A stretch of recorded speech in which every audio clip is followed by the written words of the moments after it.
Hey friends, Jave Danielle here, and I am so excited because the Super Bowl is here. Now, I'm not talking footballs or any other balls for that matter. I am talking about the Super Bowl of desserts. It is time for the Great British Bake Off.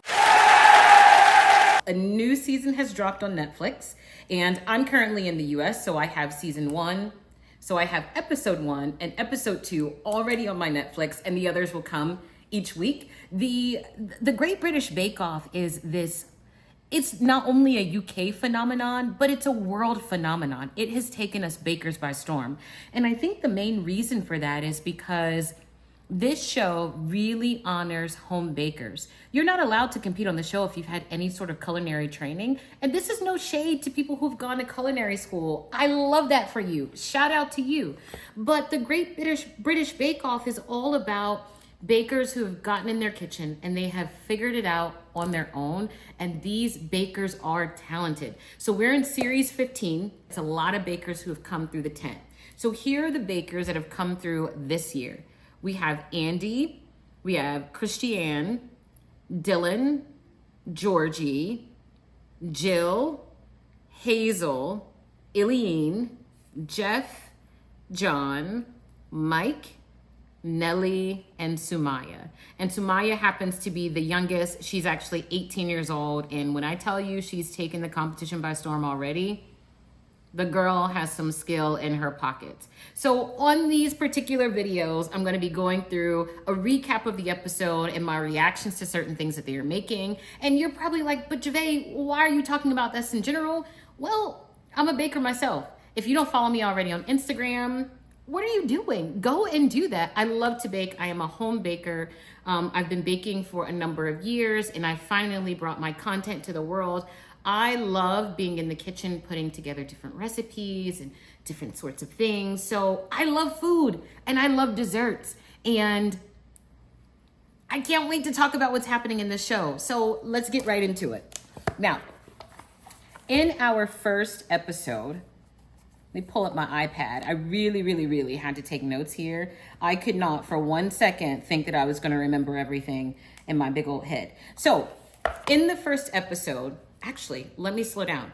The episodes are broken down into 3 different segments. The first segment is what we call the Signature Challenge. Now, the Signature Challenge is a bake that the bakers have had the opportunity to not only come up with, but they've also had the opportunity to practice.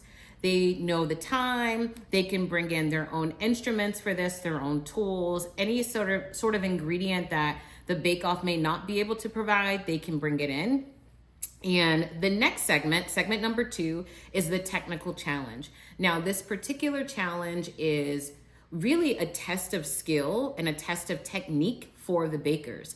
They are provided an assignment by Paul and Prue, and they really just have to bake whatever in the time allotted. The technical challenge is definitely the hardest part of the show because you don't know what you're gonna get. Not only do you not know what you're gonna get as far as bake, they might get something really simple like a Jaffa cake, or they might get something really difficult like a Princess Torte cake that came out a few years ago. Who is baking that at home? Nobody. So that's the technical challenge right in the middle. And then the last part of the show is going to be the, what do they call it? The Showstopper. So the Showstopper is gonna be a much bigger piece, a much more difficult piece. And they have also had time to practice their Showstopper, and they can bring in any sort of tools or ingredients that they need for that as well. So 3 segments: signature, technical, Showstopper. The show, it's a win regardless. A win-win-win-win situation. Now, in the first episode, their signature bake was a loaf. Now, a loaf is a quick bread that doesn't require any yeast. So loaves can be cakes. They can be anything that fits in a rectangular tin for the most part. So all of the bakers chose to do a cake. And people who stood out to me right away was John. John did a cherry chocolate cake. I love cherry and chocolate together. If you didn't know, chocolate is a great carrier of flavor. This is why chocolate can go well with almost anything. Chocolate and orange, chocolate strawberry, chocolate raspberry, chocolate and cherry, you name it. Chocolate pairs well with so many things. So I knew that this would be awesome.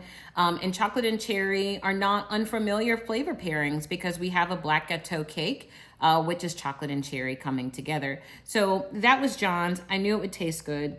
And then Andy, he's the one with the pink hat. He did like a lemon drizzle cake. I love anything citrus flavored. So that piqued my interest. I make a lot of things with lemon, so love that. And then Samaya stood out as well because she did a cake within a cake. So she made, she was doing a carrot cake and put that inside of the other type of cake that she had. Something I would have never even really thought to do. And it turned out to be really, really well. Now, during the signature challenge, the one baker who stood out amongst all of them was Eileen. Eileen got the first Paul Hollywood handshake of the competition. Now, for those of you who may be new to GBBO, the Paul Hollywood handshake is one of the highest, not one of, it is the highest compliment that you can get on this show. It is a coveted compliment, and not everyone gets one in a season. They're rare and few in between. And for him to give one out in the very first episode, I was floored. Oh my. And yet so happy for Eileen to have received a handshake. She did a cinnamon bun loaf cake, and it looked delicious on camera. Of course, I haven't tried it. Paul said that it tasted just like a cinnamon roll, and they took their time to really chew through that, and she wasn't one of the first ones that they tried. She was well down the line. So after trying all of those other things, she still got a handshake. That's very impressive. We can only hope from here that she stays on the rise. I've already watched episode 2, already know what's gonna happen, but I'm speaking as if I do not know the future. Hopefully she stays out in front. Now, in the first technical challenge, remember I told you they have no idea what they're going to be getting. The first technical challenge called for them to make a Battenberg cake. Now, a Battenberg cake is a very traditional UK dessert. It has a contrasting checkered pattern, and really it's just a sponge that's held together by a jam and a buttercream, and then it's rolled in marzipan and dusted with sugar. So I don't think it's a very complicated dessert, and I would guess that if I was given a recipe for a Battenberg, that I could make it the first time. I really don't think it's that complicated. However, they weren't given a recipe at all.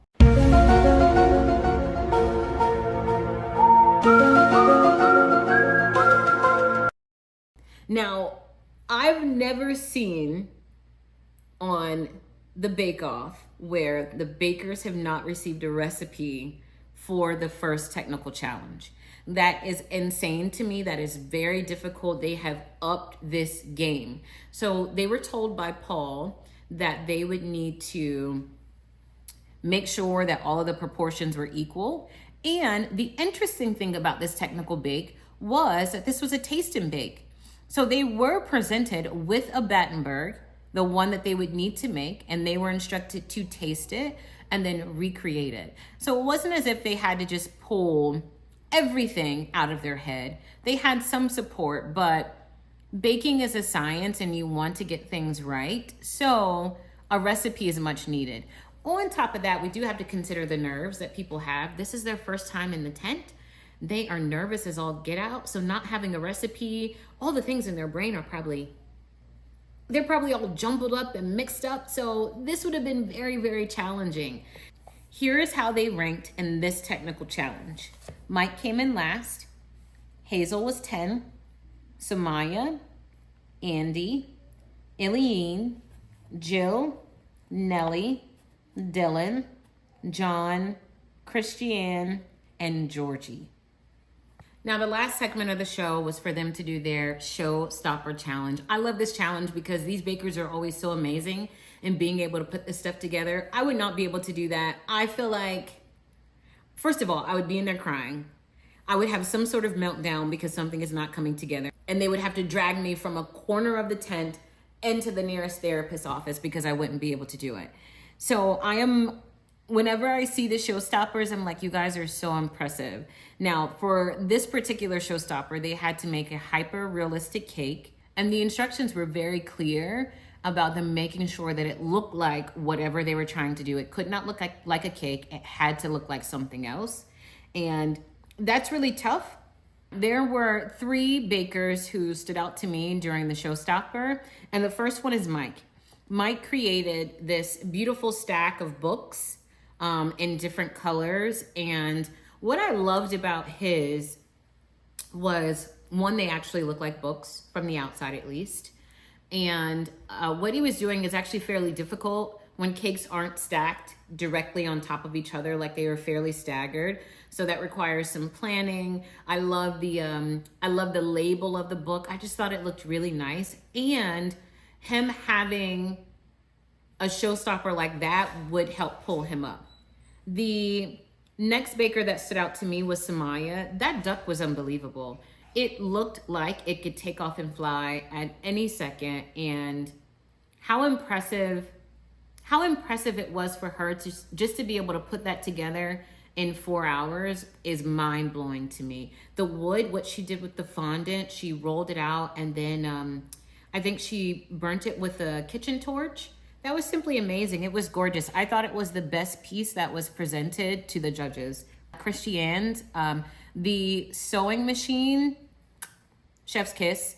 And I say that because it's really difficult to construct in general. And no, it wasn't perfect. There were some imperfections, but when I saw him put that thread through it and you could actually turn to see the thread, I was a wee bit disappointed by Ilene's vase.